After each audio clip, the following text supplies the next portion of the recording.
Yak! Anjali! Nakaburo ka na naman dito sa banyo! Kaya na nga!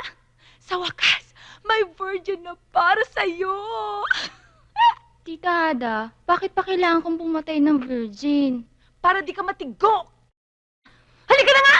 Dali! Oh. Ako nga pala si Fortunato Santiago. Just call me Port Santiago. Rachada de la Noche. Just call me Hada. Ada. Ikaw? Ako? Nandidiri ako. Don't worry, baby. Expert ito. Expert? Paano magiging expert ang isang virgin? Virgin sa tatluhan. Pero sa one-on-one. Ang tawag sa akin ng mga chicks. Port Santiago. Fortress of Love.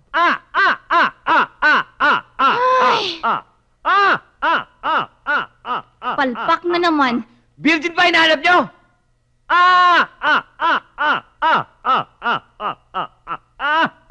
Wala nang virgin dito sa Maynila.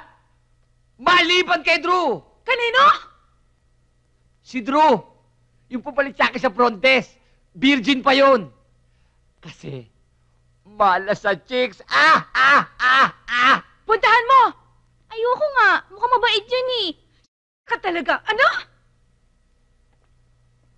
Kailangan ko pa bang hawakan ang kamay mo?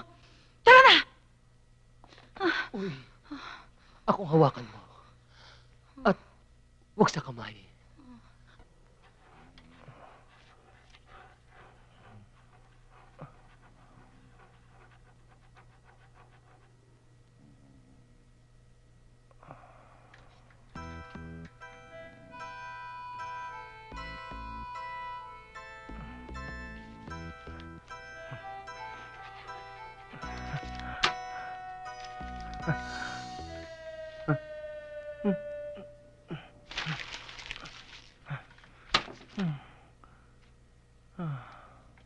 Oh!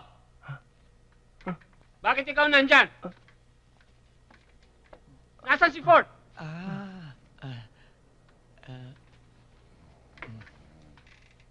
Hindi ko alam. Di bale. Ako na lang dyan. Koy, alam mo, laki ng sira ng bar dahil sa'yo. Laki ng babayaran. Ikaw kasi. Ako? Yung kadate mo. Sino sana? Yun. Awa ng Diyos. Hey! Sir Pokto! Sir! Dito! Upo! Si Rosana, kamusta na siya? Na ospital. Sa ospital? Sa ospital! Sir Pokto! Sa ospital?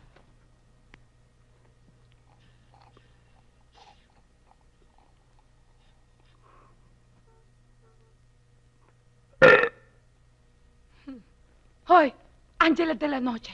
Tandaan mo, ilang linggo na lang, 21 years old ka na. Kapag nakalapit ka sa isang na lalaki, wala kang gustong gawin kundi at sipsipin ang lahat sa kanya. Yuck! Ang kulit mo, ha? Akala mo nag-e-enjoy ako sa pagiging yaya mo?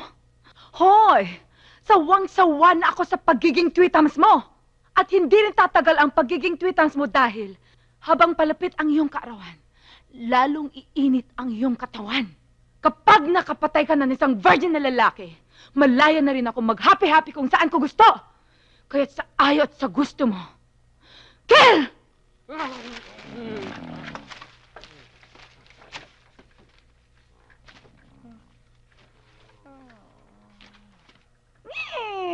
Di siya eh. Nakakainis. Oo nga, hindi Iba nga eh. eh. Kaya tita, dali ka na, uwi na tayo.